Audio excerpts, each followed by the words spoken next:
Hi there folks, welcome back to Rich Review. So it's the last day of the Virginia Film Festival and I wanted to wait on this film for a little bit because I just got out of seeing it, and this is written and directed by Edward Norton, and it's Motherless Brooklyn. And Edward Norton apparently has been waiting 20 some odd years for this film to get made, and this is based on a novel by Jonathan Lethem.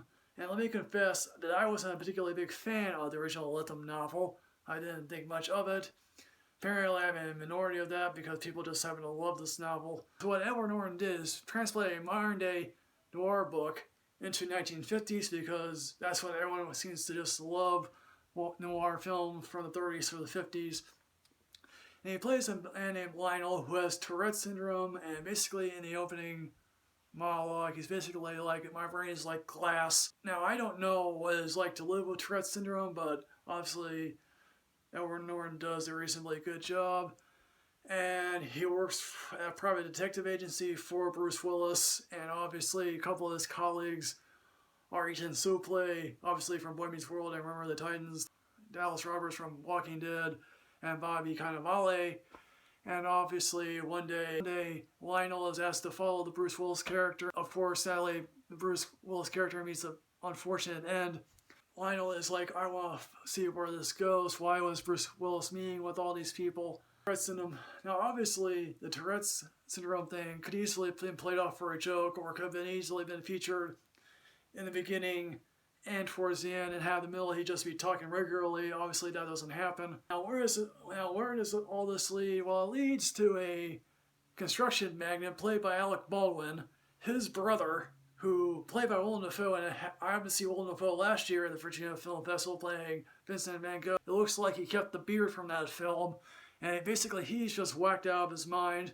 This also leads to a girl named Rose, played by Matata Ra. This leads to the eviction of the slums in order for parks to get made, for bridges to get made. Now, here's the thing. This film is 2.5 hours long, and God bless Edward Norton. This might be the rare time for me in which I thought the film adaptation of a book was better than the book itself. As I previously mentioned, I wasn't the biggest fan of the book. Obviously, no one can be Humphrey Bogart. No one can be Jack Nicholson. Those are two my inspirations right there for noir.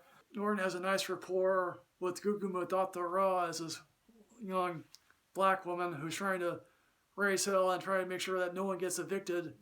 Now, what is my biggest problem with this film? This film might be 20 minutes too long. Probably my biggest gripe with this film is that I just kept waiting for someone towards the end to tell me the big reveal. I was with my mother with this film, and she was like, that middle section just dragged. The guy, Michael K. Williams, Omar from The Wire, shows up as a jazz musician. If you happen to love jazz, because there are a couple of jazz numbers that are equally impressive, and we also get the usual trope of, yes, here are a couple of henchmen for the bad guys. It's nice to see Bruce Willis actually doing some work compared to the B-grade crap he's been doing for the last couple of years. That really great noir music. I know my mother barely complained about it. Obviously, there is a scene with Alec Baldwin towards the end of the film, and he's discussing what power is. And it's a brilliant conversation. Trust me, Alec Baldwin here, who I get we've been seeing him as Trump lately. Here he's like, he could be what the 50s Trump would have been, basically a real estate construction magnate. So folks, in the end, what I'm going to say about Motherless Brooklyn, for whatever reason, I'm going to give this a man-earing because I think it is a very good adaptation of a novel that I didn't care for.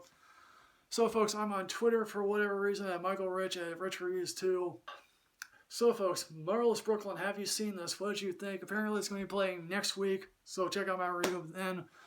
As always folks, like, comment, subscribe, and enrich yourself with knowledge. I'll see you next time folks. Yes, hooray.